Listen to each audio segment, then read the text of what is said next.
pembunuh merupakan pihak polis. Penyiasat juga merupakan pihak polis. Ni langsung tidak masuk akal.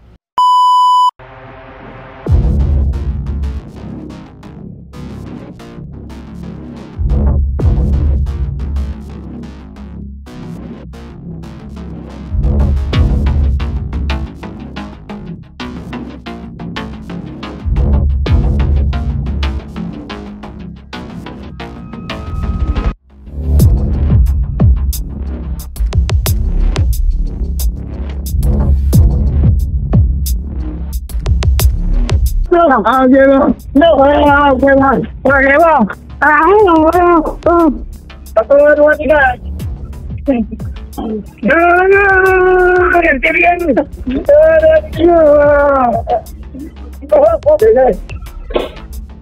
Nombor satu, kita akan bagi telefon bimbit ni yang merupakan telefon bimbit original, the original device.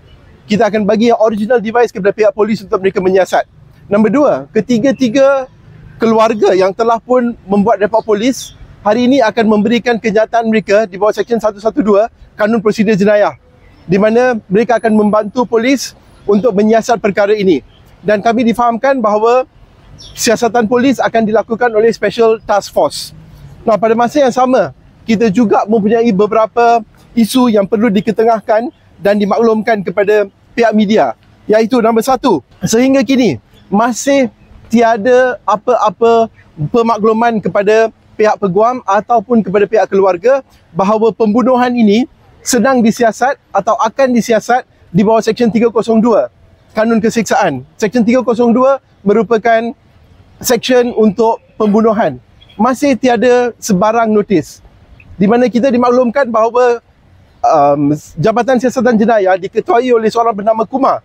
Apakah yang dilakukan oleh Encik Kumar? Kenapakah dia masih belum klasifikasikan pembunuhan ini sebagai kes bunuh?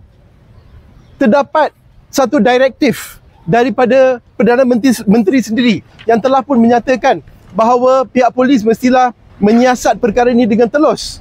Adakah Encik Kumar menyiasat perkara ini dengan telus? Kenapakah dia masih gagal atau enggan atau cuai untuk mengelaskan penyiasatan ini sebagai Seksyen 302? Kenapa dia enggan?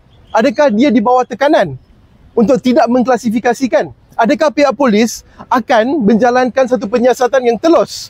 Tidak masuk akal. Kenapa dia masih menunggu-nunggu? Terutamanya, kami masih meragu-ragu pihak polis. Kami masih was-was dengan pihak polis, memandangkan pembunuh merupakan pihak polis. Penyiasat juga merupakan pihak polis. Ini langsung tidak masuk akal. Sepatutnya kita kena ada satu badan yang independen. Dan badan independen tersebutlah yang seharusnya menyiasat perkara ini. Bukan pesalah menyiasat pesalah. Pesalah sendiri yang menyiasat pesalah. Ini yang tak masuk akal.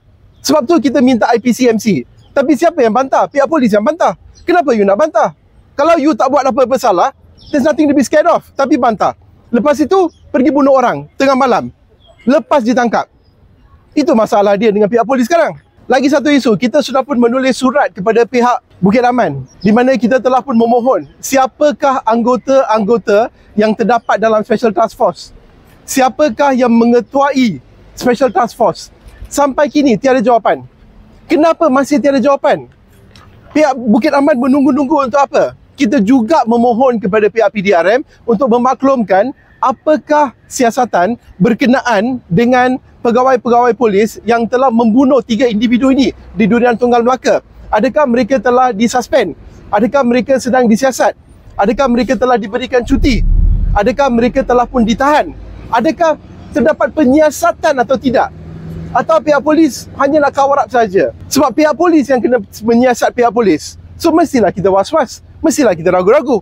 Jadi adalah tugas, it is incumbent upon the police untuk memberikan maklumat yang sepatutnya kepada pihak awam, untuk memastikan kita lega, kita rasa comfortable bahawa pihak polis melakukan satu siasatan yang telus dan komplit.